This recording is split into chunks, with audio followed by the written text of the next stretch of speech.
Hallelujah. उत्पत्ति 1:26।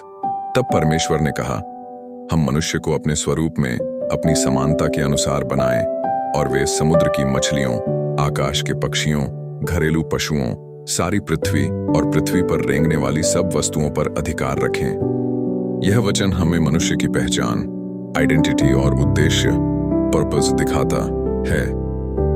मनुष्य को परमेश्वर के स्वरूप में बनाया गया है।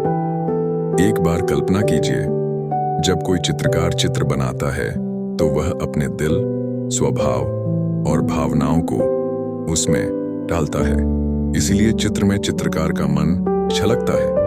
उसी प्रकार जब परमेश्वर ने मनुष्य को बनाया तो उसने अपने प्रेम, पवित्रता, भलाई और सृजनात्मक हृदय को उसमें रखा।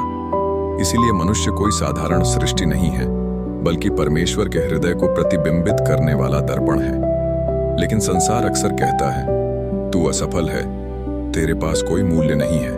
परंतु परमेश्वर कहता है, नहीं, तू मेरे स्वरूप में रचा गया एक सम्मानित और मूल्यवान अस्तित्व है।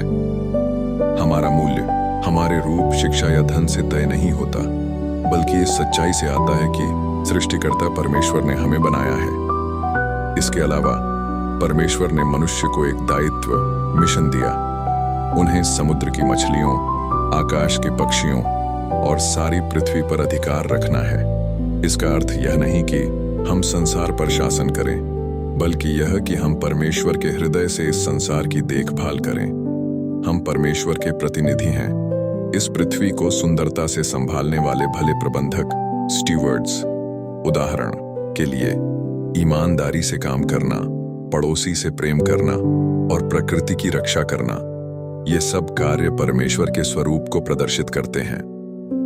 अंततः यह वचन हमें यह कहता है, मैं संयोग से नहीं जन्मा हूं, मैं परमेश्वर के हृदय के समान एक विशेष अस्तित्व हूं, जिसे संसार में परमेश्वर का प्रेम प्रकट करने के लिए बुलाया गया है।